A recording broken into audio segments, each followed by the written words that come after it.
आज की वीडियो में आपका स्वागत है। आज हम देखेंगे MSc second semester organic chemistry के महत्वपूर्ण एमसीक्यू जो हर बार पेपर में आते हैं 10 नंबर का और सभी यूनिवर्सिटी के लिए सिमिलर रहता है। तो चलिए हम देरी न करते हुए वीडियो को स्टार्ट करते हैं। और इसी वीडियो के एंड में हमने एक पेपर सेट दिया है जिसमें पेपर सेट का जो पार्ट 1 है या सेक्शन ए है उसका सॉल्यूशन किया हुआ है और इसी के महत्वपूर्ण जो क्वेश्चन है, लार्ज क्वेश्चन हैं, उनके बारे में डिस्कस किया गया है। यूनिट वाइज के कौन कौन से क्वेश्चन आते हैं और कौन कौन से क्वेश्चन इम्पोर्टेंट है, और वहीं पर हम डिस्कस करेंगे जो लास्ट प्रीवियस ईयर पेपर 2024 में आए हुए क्वेश्चन को देखेंगे। कौन कौन सी रिएक्शन आई है, रिएक्शन मैकेनिज्म से कितना आया है, किस टाइप के क्वेश्चन पूछे गए हैं। तो चलिए देरी न करते हुए हम वीडियो को करते हैं स्टार्ट। पर वीडियो देखने से पहले आप वीडियो को ज़्यादा से ज़्यादा शेयर करें, चैनल को सब्सक्राइब करें एंड वीडियो को लाइक करें। तो चलिए हम करते हैं स्टार्ट। हमारी जो फर्स्ट यूनिट का नाम है एरोमेटिक इलेक्ट्रॉन स्नेही प्रतिस्थापन एवं एरोमेटिक नाभिक स्नेही प्रतिस्थापन अभिक्रियाएं या रिएक्शन।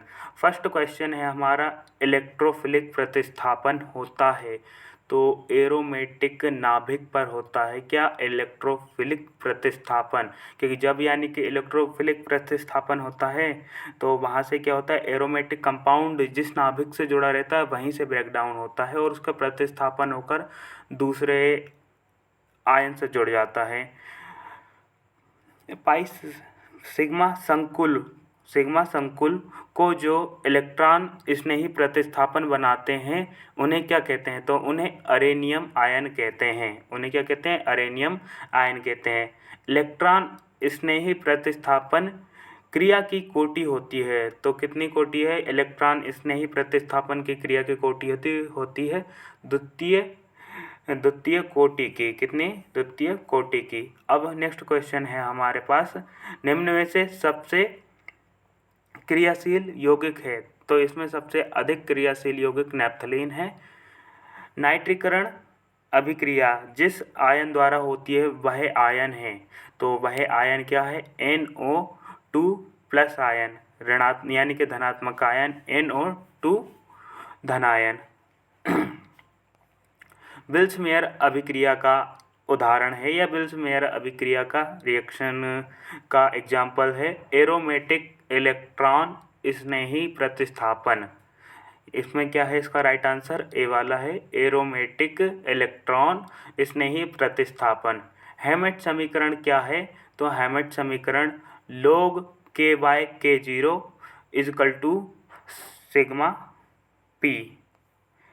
विलोपन योगात्मक क्रिया का उदाहरण है तो बेंजाइन जो क्रिया विधि है वह विलोपन योगात्मक क्रिया का उदाहरण है।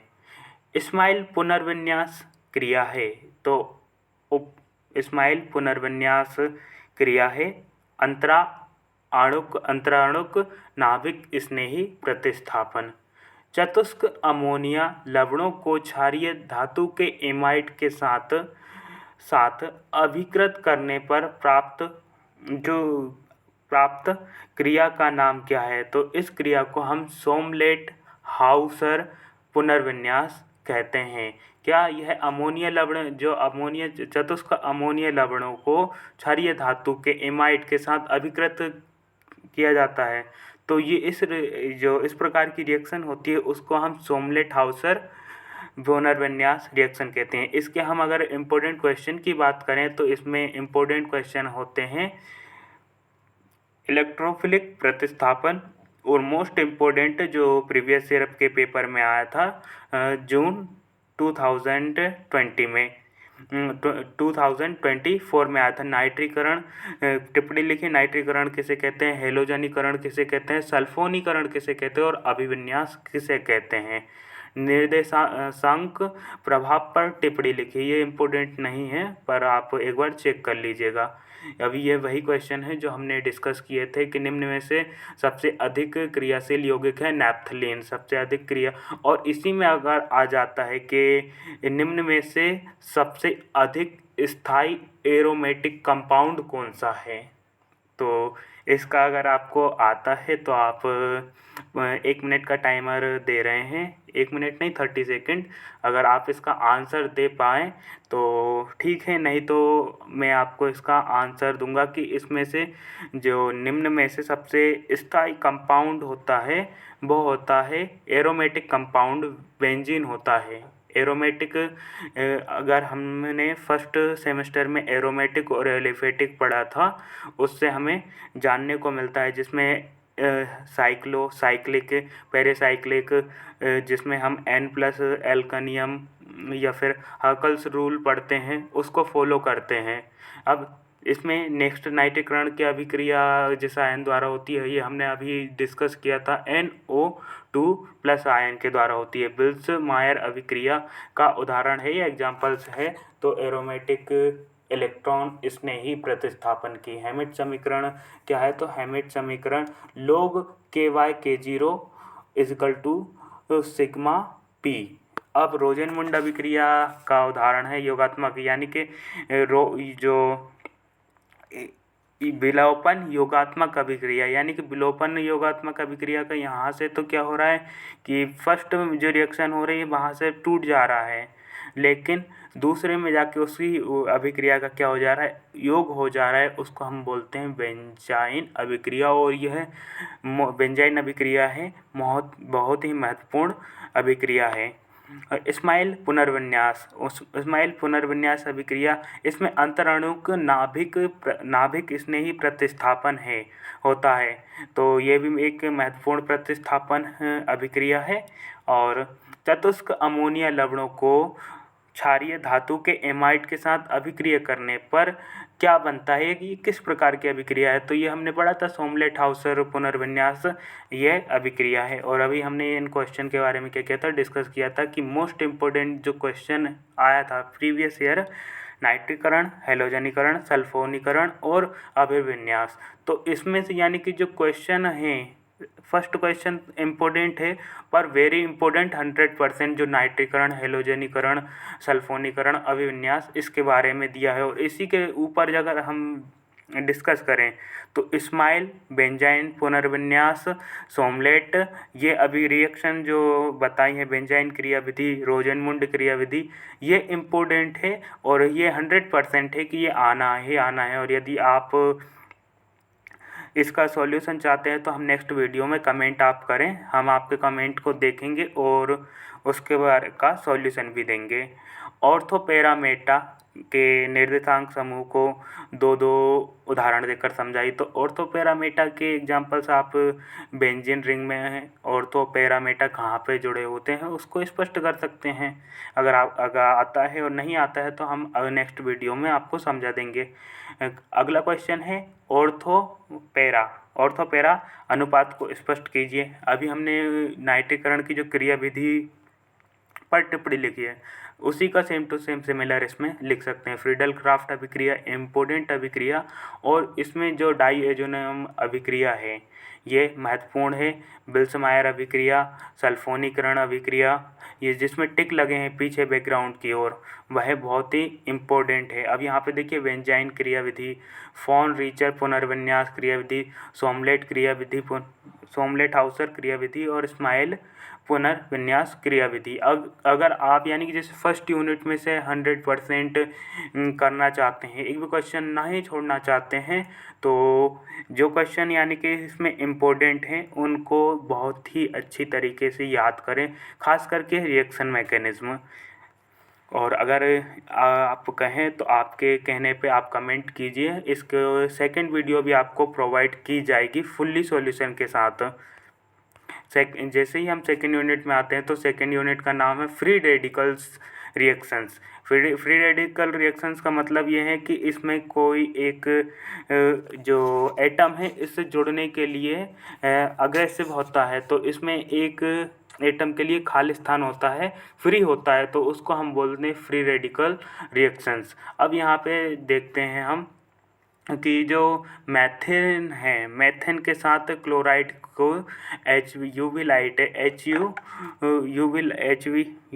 HU हाई लाइट में क्या किया जाता है, रिएक्शन की जाती है, तो मैथिल क्लोराइड बनता है। क्या बनता है? मैथिल क्लोराइड बनता है और जो HCl बनता है। तो यह कौन सी अभिक्रिया है? तो यह मुक्त मूलक अभिक्रिया है, प्रतिस्थापन अभिक्रिया है। मुक्त मूलक प्रतिस्थापन अभिक्रिया क्या है कि यहाँ से CH3 बन रहा है। CH3 क्या है? एक तरह का मुक्त मूलक है, और यहाँ से Cl जो 2 है वह सिंगल होकर भी क्या है, ये दोनों मुक्त मूलक बना रहे हैं। और मुक्त मूलक बनने के बाद यहाँ पे मैथिल क्लोराइड और हाइड्रोजन क्लोराइड क्या बन रहा है? कंपाउंड बन रहा है, हाइड्रोक्लोरिक कंपाउंड बन रहा है। एथीन पर ब्रोमीन का योग है, एथीन पर ब्रोमीन का योग है। तो ये किस तरह की रिएक्शन है? ये फ्री रेडिकल्स रिएक्शन है, सब्स्टिट्यूशन, फ्री रेडिकल सब्स्टिट्यूशंस या योगात्मक अभिक्रिया। स्थायी मूलक है, तो स्थायी मूलक अगर हम पढ़ते हैं तो सबसे यानी स्मॉलेस्ट होता है प्राथमिक एल्कीन, द्वितीय एल्कीन और तृतीय एल्कीन। अब यहाँ पे प्राथमिक एल्कीन की बात करें तो CH3 प्राथमिक एल्कीन है, तो ये हमारा आंसर हो ही नहीं सकता, क्योंकि ये बहुत जल्दी बॉन्डिंग तोड़ देगा, CH3। फिर इसके बाद हम आ जाते हैं कि CH3, तो ये द्वितीय टाइप का यानी कि जो कहें हम एल्केन हो जाता है, तो ये उतना नहीं रहेगा। पर जैसे ही हम अगर आते हैं ये CH3 होल ट्वाइस यानी कोष्टक ब्रैकेट में CH3 ब्रैकेट में की पावर ब्रैकेट में 3 और फिर C, तो इसमें क्या है, जो यानी कि कार्बन के साथ 3 मेथेन तो ऑलरेडी जुड़े हुए हैं, पर ये क्या है, स्थायी मुक्त मूलक है। स्थायी मुक्त मूलक है, इसको ब्रेक डाउन करना वेरी डिफ़िकल्ट है प्राथमिक और द्वितीय मुक्त मूलक के या फ्री रेडिकल के कंपैरिजन में। अब समांशी विखंडन से प्राप्त होता है, तो ये जब हम किसी भी कंपाउंड का विखंडन करते हैं या तोड़ते हैं तो फ्री रेडिकल में कन्वर्ट होता है। यही क्या कहलाता है? समांशी विखंडन कहलाता है। एल्केन का क्लोरीकरण है, तो एल्केन का क्लोरीकरण फ्री मूलक मुक्त फ्री रेडिकल्स प्रतिस्थापन है, फ्री रेडिकल्स प्रतिस्थापन है। अगर हम इसके इम्पोर्टेंट क्वेश्चन की बात करते हैं तो इसका इम्पोर्टेंट क्वेश्चन आता है यहाँ पे। तो सबसे इम्पोर्टेंट क्वेश्चन एक ही जो प्रीवियस ईयर आया था, निकटवर्ती समूह पर टिप्पणी लिखिए और इसके जस्ट नीचे एलिलिक हेलोजनीकरण को समझाइए, सेंडमेयर अभिक्रिया को समझाइए। जो 10th वाला क्वेश्चन है, सेंडमेयर अभिक्रिया को समझाइए। आक्रमणकारी मुक्त मूलक की प्रतिक्रिया क्षमता को बताइए, मुक्त मूलक प्रतिस्थापन की अभिक्रिया को बताइए। ये इम्पोर्टेंट क्वेश्चन है, और अगर हम इन्हीं क्वेश्चन को डीपली पढ़ेंगे तो हमारे MCQ की तैयारी बहुत अच्छे से हो जाएगी। अब यहाँ पर देखिए, मुक्त मूलक पुनर्विन्यास, हुंस-डीकर रिएक्शंस को समझाइए। युग्मन, ये प्रीवियस ईयर क्वेश्चन आया था। युग्मन क्रिया की व्याख्या डाईएजोनियम अभिक्रिया द्वारा समझाइए। ये जो डाईएजोनियम अभिक्रिया है आपको 4th यूनिट में भी देखने को मिलेगी और यहाँ पर भी देखने को मिलेगी, क्योंकि इसमें युग्मन अभिक्रिया को ये व्याख्या करवा रहे हैं किसके सहायता से? डाईएजोनियम की सहायता से क्या करवा रहे हैं? व्याख्या करवा रहे हैं। पर 4th यूनिट में इसका डीपली दिया है कि डाईएजोनियम जो रिएक्शन है उसको समझाएं। जैसे ही हम यानी कि 3rd यूनिट की बात करते हैं तो 3rd यूनिट योगशील अभिक्रिया, यानी कि इसमें इसका मतलब होता है कि योग करना होता है जोड़ना। तो क्या 2 कंपाउंड बेसिकली हम अगर सोच सकते हैं तो 2 कंपाउंड क्या हो रहे हैं कि इसमें ऐड हो रहे होंगे या जुड़ रहे होंगे। तो चलिए हम इसके MCQ को देखते हैं। अब इसकी जो फर्स्ट रिएक्शन आती है, यही फर्स्ट रिएक्शन क्या आती है? माइकल अभिक्रिया। किस प्रकार की अभिक्रिया है? व्हाट? तो माइकल जो अभिक्रिया है या रिएक्शंस है, ये नाभिक स्नेही प्रतिस्थापन है। यदि आप यानी कि ये पढ़ रहे हो तो फर्स्ट यूनिट में हमने जो नाम पढ़े थे, यूनिट के नाम हमें क्लियर होने चाहिए। जैसे एरोमेटिक एरोमेटिक नाभिक स्नेही प्रतिस्थापन, एलिफेटिक नाभिक स्नेही प्रतिस्थापन, एरोमेटिक न्यूक्लियो एरोमेटिक न्यूक्लियो नाभिक स्नेही और इलेक्ट्रॉन स्नेही प्रतिस्थापन हमें बहुत अच्छे से पता होना चाहिए। पर इसमें माइकल जो रिएक्शन है एक योग रिएक्शंस है, तो यह है नाभिक स्नेही रिएक्शंस है। अब नाभिक स्नेही रिएक्शंस है तो नेक्स्ट क्वेश्चन पे हम पहुंचते हैं। तीव्र गति से सामान्यतः गैस अवस्था या प्रकाश में उपस्थित श्रृंखला अभिक्रिया होती है। तो श्रृंखला अभिक्रिया क्या होती है? फ्री रेडिकल्स योग एडिशन, फ्री मुक्त मूलक योग अभिक्रिया की गति किस तंत्र से अधिक होती है? तो किस तंत्र से अधिक होती है? सयुग्मित तंत्र से क्या होती है? अधिक होती है। एक पद वाली अभिक्रिया है, एक पद योग वाली अभिक्रिया है, तो इसके बारे में हम यानी कि डिल्स एल्डर अभिक्रिया है। एक पद वाली अभिक्रिया कौन सी है? डिल्स एल्डर अभिक्रिया है। 2 मिनट, एक इसका मैं कंफर्म कर लूँ। डिल्स एयर है कि माइकल रिएक्शंस, क्योंकि मैंने इसको माइकल रिएक्शंस पढ़ा था नहीं, ये 5th यूनिट का क्वेश्चन है जिसका मैं बतला रहा हूँ। पेरिसाइक्लिक रिएक्शन है। तो पेरिसाइक्लिक जो रिएक्शन है वो एक प्रकार की एक पदीय रिएक्शन है, और जो एक पदीय अभिक्रिया, एक पद में होने वाली क्रिया को डिल्स एल्डर अभिक्रिया ही कहते हैं। यानी कि ये जो मैंने कहा है वह राइट है। एल्कीन पर HX, यानी कि X का मतलब होता है हेलाइड कंपाउंड, जो समूह ग्रुप्स 17 के केमिकल होते हैं। फिर कल बाहर आएगी anti fluoride, fluorine, chlorine, bromine, iodine, ये वाले कंपाउंड जो रहते हैं। एल्केन्स पर एल्किल हैलाइड के योग की क्रियाविधि रिजियो वर्ण क्षमता किस नियम से नियंत्रित होती है? तो यह मार्कोनिकॉफ का जो नियम है इससे क्या होती है? नियंत्रित होती है, और यह महत्वपूर्ण नियम है। द्विआबंध वाले यौगिक जैसे अभिक्रियाएं प्रदर्शित करता है, तो क्या करता है? साइक्लोप्रोपेन प्रदर्शित करता है। क्या? द्विआबंध वाले। अब यहाँ पर हम दो आबंध या फिर डबल बॉन्ड किसे कहते हैं?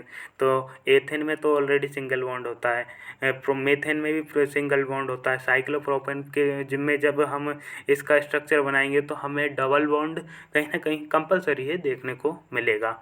अब समांगी उत्प्रेरक हाइड्रोजनीकरण में अवगुण यह भी है कि, तो अवगुण क्या है? इसमें द्विबंध अभिगमन होता है, यानी कि जो द्विबंध होता है वो रोटेशन करता रहता है। तो अब हम नेक्स्ट यानी कि इसको सेकंड यूनिट के क्वेश्चन देख लेते हैं।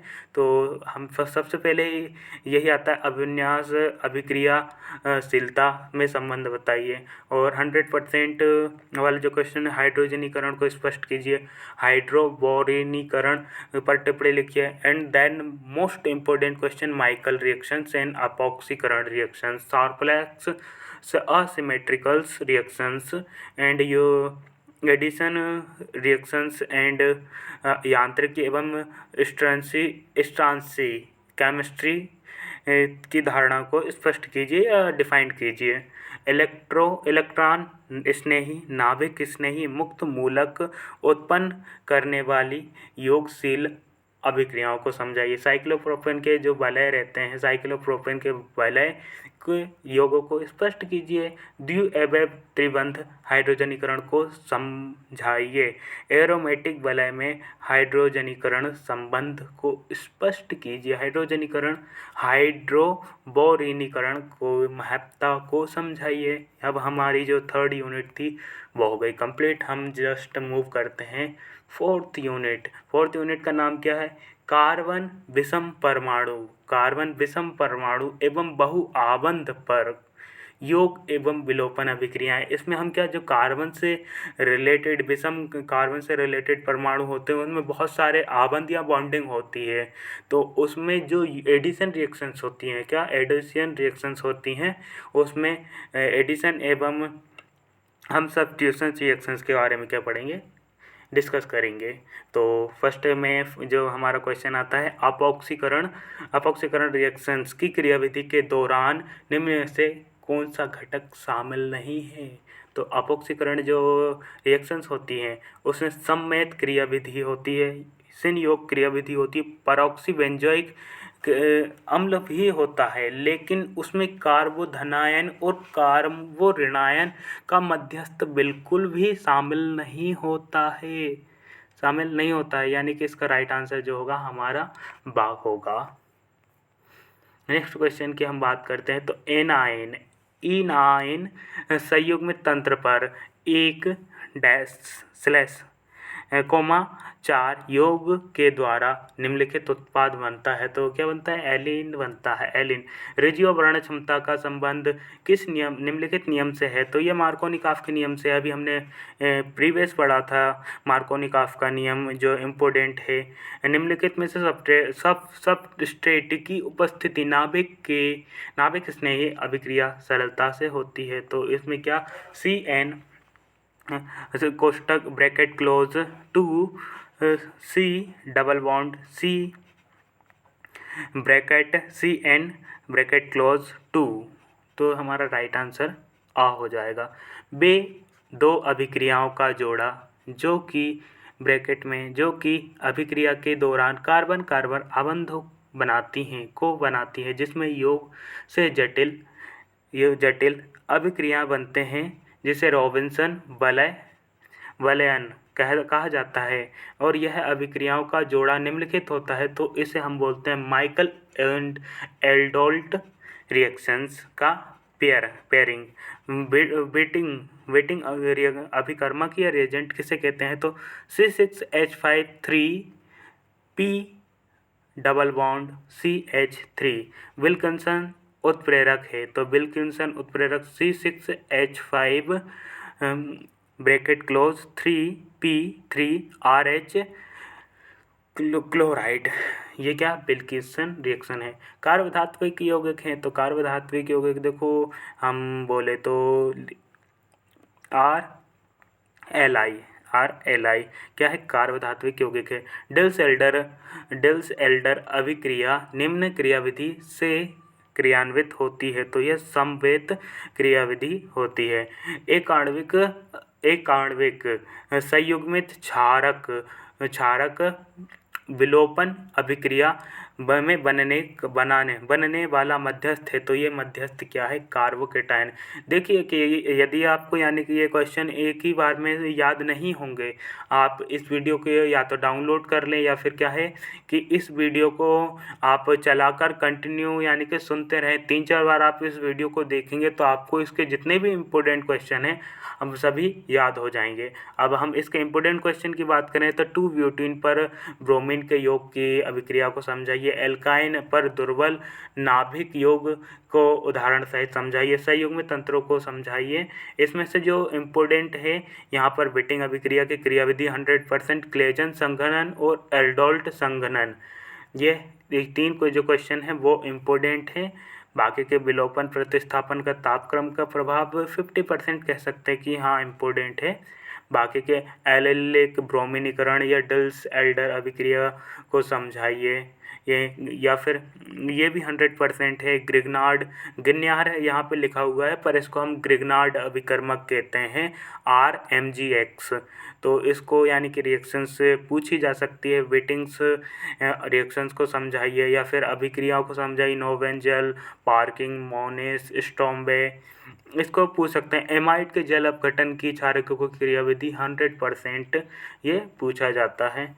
और यहाँ पर 13 भी इम्पोर्टेंट है। वेट rules, Saytzeff rule, Hofmann reactions, इस क्वेश्चन में इतने ही इम्पोर्टेंट है। अब जैसे ही हम 5th यूनिट पे जंप करते हैं तो 5th यूनिट हमारी बहुत इंटरेस्टिंग है। पैरेसाइक्लिक। साइक्लिक का मतलब होता है कि जब कोई भी कंपाउंड है वो एक साइकिल के रूप में जुड़ा हुआ है, तो उसको हम साइक्लिक बोलते हैं। और पेरिसाइक्लिक, ये देखिए, ये जो आपको कंपाउंड दिख रहा है, ये साइक्लिक है, ये पेरिसाइक्लिक है, आप बताइएगा। पर मैं पहले ही स्पष्ट कर देता हूँ कि ये असाइक्लिक है। अब पेरिसाइक्लिक होता है तो यहाँ पर क्या, एक बॉन्ड जो आर इधर की ओर गया है वो ClMg के जॉइंट होता, तो उसको हम क्या बोलते हैं, साइक्लिक बोल सकते हैं। बिना मध्यवर्ती बने एक पद में संपन्न होने वाली अभिक्रिया है, तो इसको हम क्या बोलेंगे, पेरिसाइक्लिक अभिक्रिया। 1 मिनट, इसका आंसर देख लेंगे। हाँ, पेरिसाइक्लिक अभिक्रिया है। जो पेरिसाइक्लिक अभिक्रिया है इसमें मध्यवर्ती नहीं बनेगा, बिना मध्यवर्ती बने ही ये क्या होगी, रिएक्शंस कंप्लीट हो जाएगी। चक्रीय योग अभिक्रियाओं को समझने के लिए समझने वाला नियम है, तो यह आई थिंक इसमें हाफमैन वुडवर्ड नियम है। मोनो ओलिफिन्स में कक्षक होते हैं, तो कितने कक्षक होते हैं, मोनो ओलिफिन्स में 2 पाई आणविक कक्षक होते हैं। किसमें, मोनो ओलिफिन्स में। संयुग्मित डायनोमिक कक्षक होते हैं। ये जो 4th नंबर का है वो वेरी इंपॉर्टेंट है। ये 1st नंबर का था, आया है, फिर मैं आपको दिखाऊंगा कि बिना मध्यवर्ती बने या फिर एक पदीय जो होती है, कि एक पद में होने वाली एक रिएक्शन कौन सी है, या फिर पेरिसाइक्लिक में किस तरह की रिएक्शंस होती है। तो इसका राइट आंसर जो है वह पेरिसाइक्लिक होगा। पेरिसाइक्लिक क्रियाओं में क्रियाविधि ज्ञात करने की चाबी है, तो अग्र सीमांत कक्षक है।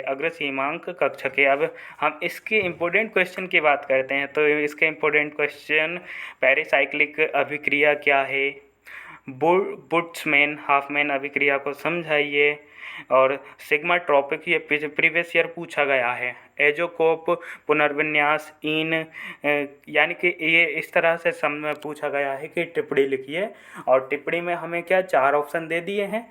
4 में से हम या तो 2 कोई से भी कर लें या फिर 4 कोई से भी कर लें, ये हमारे ऊपर डिपेंड करता है। चक्रीय योग डिल्स-एल्डर अभिक्रिया को उदाहरण देकर समझाइए। पेरिसाइक्लिक क्रियाओं का वर्गीकरण कीजिए। सिग्मा ट्रॉपिक पुनर्विन्यास को समझाइए। सुपरफिशियल जो 4th नंबर का है, क्लेजन-कोप एजोकोप पुनर्विन्यास का विशद व्याख्या कीजिए। अब यहाँ पर जो हमारे होते हैं क्वेश्चन होते हैं कंप्लीट MCQ। अब हम प्रीवियस ईयर पेपर के बारे में क्या करते हैं, डिस्कस करते हैं। जो MSc रेगुलर एग्जामिनेशन 2020 में आया हुआ है, और इसमें ये लिखा नहीं किस मंथ में आया था, और डेट यहाँ पे ये जून का है, आई थिंक जून या दिसंबर मंथ का। तो चलिए, किसी मंथ का हमें इम्पोर्टेंट होता है। अभी हमने जैसे फर्स्ट क्वेश्चन आपसे यही पूछा था कि निम्नलिखित में से कौन सा एरोमेटिक कंपाउंड है, और वहाँ पर मैंने एरोमेटिक कंपाउंड यहाँ पे पूछा गया है, पर वहाँ पे जो फर्स्ट यूनिट में मैंने रिवाइज कराया था वो मैं आपको दिखाता हूँ।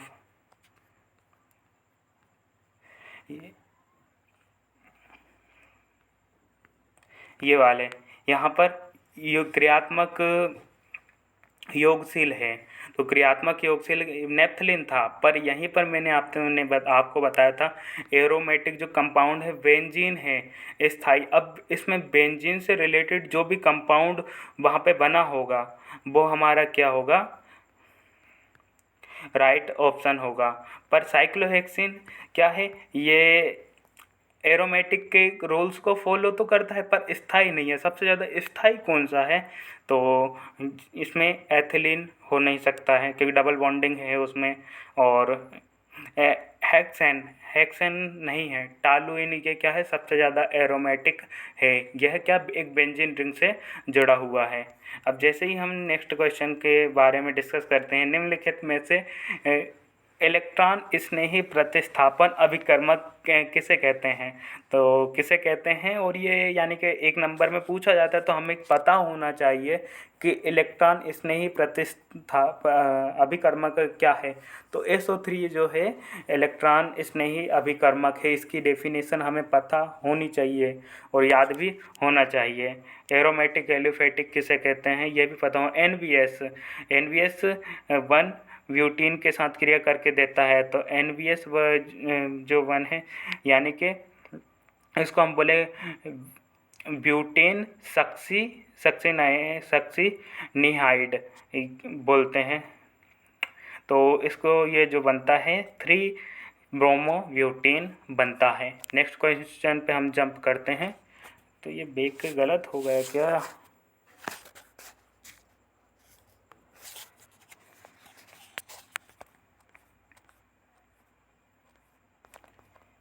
हाँ, किस क्वेश्चन पे थे? हाँ, ये वाला क्वेश्चन हमारा हो गया था। निम्नलिखित में से कौन सा मुक्त मूलक सबसे अधिक स्थायी है? तो सबसे अधिक स्थायी है सी, क्वेश्चन ब्रैकेट में स्थायी मुक्त मूलक देखिए यहाँ पे लिखा है। अब मुक्त मूलक में यदि बताऊंगा तो यह उल्टा जाता है। पहले प्राथमिक मूलक सबसे स्मॉलेस्ट रहता है, फिर उसके बारे में उससे थोड़ा बड़ा रहता है, सेकंड थोड़ा स्थायी रहता है, द्वितीय सेकेंडरी फ्री रेडिकल्स यानी सेकंड एल्केन्स, और फिर उसके बाद जैसे ही हम आगे बढ़ते हैं तो क्या होता है कि तृतीयक एल्केन्स रहते हैं, ट्राइडरी एल्केन्स जो रहते हैं वो है स्थायी रहते हैं। अब इसमें देखिए फर्स्ट ये क्वेश्चन दिया भी था बुक्स में, CH3 होगा नहीं, CH3 CH2 फ्री रेडिकल्स तो है, पर क्या स्थायी नहीं है। स्थायी की बात करें हम तो जो तृतीयक एल्केन्स हैं इसमें से जो आ है तृतीयक एल्केन्स है, ये फ्री रेडिकल्स है। नेक्स्ट क्वेश्चन पे जंप करते हैं। ये पूरी की पूरी एक रिएक्शन दे दिया है और यह पूछिए कि ये रिएक्शंस कौन सी हैं। अगर माइकल रिएक्शंस वाला क्वेश्चन इसमें दिया है इस क्वेश्चन में तो हम पूरा की पूरी ये डेफिनेशन लिख के यहाँ पे बस इतना ही लिखना, इसे ही माइकल रिएक्शन कहते हैं बस। पिपरेडिन की उपस्थिति में एक सक्रिय मैथिलीन समूह युक्त यौगिक की एक अल्फा बीटा असंतृप्त कार्बोनिल यौगिक के साथ होने वाली योगात्मक अभिक्रिया को क्या बोलते हैं? तो इसको हम क्या बोलेंगे? Michael reactions. So easy. Sharpless asymmetricals अपॉक्सीकरण में ऑक्सीकारक है या ऑक्सीडाइजेशन है? तो BuOOH इसका क्या है? राइट आंसर है। एक आणविक संयुग्मित क्षारक विलोपन प्रतिस्थापन है, तो इसका राइट आंसर होगा कार्बोनियन। यहाँ पे कार्बोनियन है, मुक्त मूलक नहीं है। स्ट्रोम्बे संघनन में प्रयुक्त अभिकर्मक है, तो KCOCH3 को ब्रैकेट क्लोज 3। नेक्स्ट कोप रिएक्शंस है, तो कोप रिएक्शंस में 1 एंड 5 शिफ्ट है। एक पदीय ये क्वेश्चन में अभी यानी लास्ट ये ही यूनिट में का क्वेश्चन है कि पेरिसाइक्लिक जो रिएक्शंस हैं वो एक पदीय रिएक्शन होती हैं। किसमें? इसमें पेरिसाइक्लिक रिएक्शंस में कोई भी मध्यस्थ नहीं बनता है, डायरेक्ट क्या होता है कि एक पद में ही कंप्लीट हो जाती है। तो ये तो सो इजी क्वेश्चन है, अगर हम पढ़ेंगे तो हमें आएंगे। और अगर हमें क्वेश्चन के बारे में क्या आना चाहिए, डिस्कस करना आना चाहिए कि हम क्या पढ़ रहे हैं। अब यहाँ पे देखिए कि 3 रिएक्शंस दे दी हैं, 3 रिएक्शंस में से हमें किसी एक पर 2 पर डिफाइन करना है। और अभी हमने फर्स्ट यूनिट में पढ़ा था ऑर्थो पैरा मेटा के यानी ऑर्थो पैरा के रेशो को समझाइए, और वहीं पर ऑर्थो पैरा मेटा को समझाइए। निकटवर्ती बॉन्ड रिएक्टर गाटर, ये इसमें गैटर मान लिखा है, गैटर मान भी होता है, गाटर मान कोच संश्लेषण अभिक्रिया होती है, रिएक्शंस होती है। किस तरफ से भी दे सकते हैं, हमें क्या समझ में आना चाहिए। अब यहाँ पर ये क्वेश्चन सेकेंड यूनिट में से है, जिस यूनिट का नाम फ्री रेडिकल्स रिएक्शंस हैं। तो फ्री रेडिकल्स सब्स्टिट्यूशंस रिएक्शंस को समझाइए, उसके मैकेनिज्म को समझाना है। तो सो इजी हो जाएगा कि आप किसी भी मैकेनिज्म को ब्रेक डाउन करके उसकी क्रियाविधि को, जैसे मेथेन है, मेथेन को हम अलग तोड़ के, यानी कि ये मैं तो डीपली बता रहा हूँ, बहुत छोटा सा, पर बात ये कि जब आप मेथेन को तोड़ते हैं तो मेथेन के साथ एक अलग से कंपाउंड कोई सा भी लेना पड़ेगा, तो वो उसमें मूवमेंट होती है, सब्स्टिट्यूशन होता है, क्लोरीन क्लोरीन दो लेने पड़ेंगे, तो लास्ट में जाके मेथिल क्लोराइड बनेगा और HCl बनेगा।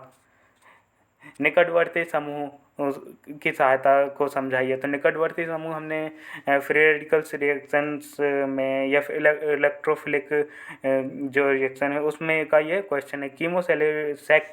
सेलेक्टिविटी को समझाइए और शार्पलेस असिमेट्रिकल अपक्षीकरण को समझाइए। अभी हमने आगे पहले डिस्कस किया था क्वेश्चंस के बारे में, आंसर्स के बारे में डिस्कस नहीं किया था, पर आप यदि कहें तो सेकंड वीडियो हम इसके डिस्कशन के ऊपर ही लाएंगे कि जिसमें हम डिस्कस करते हुए उन क्वेश्चन को समझते हैं तो हमें बहुत ही अच्छी तरीके से समझ में आता है। निम्नलिखित में से दो संक्षिप्त टिप्पणी लिखिए, किन्हीं दो पर संक्षिप्त टिप्पणी लिखिए। तो यहाँ पे बेंजोइन अभिक्रिया को समझाइए, बेंजोइन संघनन को समझाइए, विटिंग अभिक्रिया को समझाइए, स्टोम्बे रिएक्शंस को क्या है समझाइए। तो किसी दो के बारे में हमें क्या लिखना है, टिप्पणी लिखना है।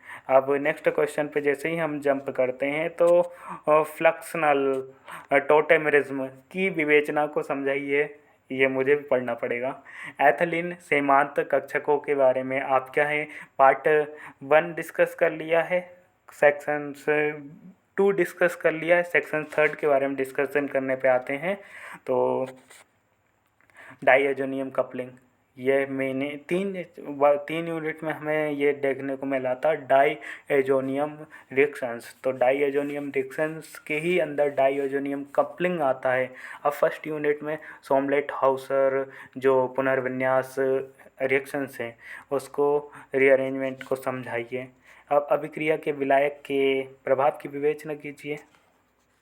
हुंसडीकर अभिक्रिया को समझाइए।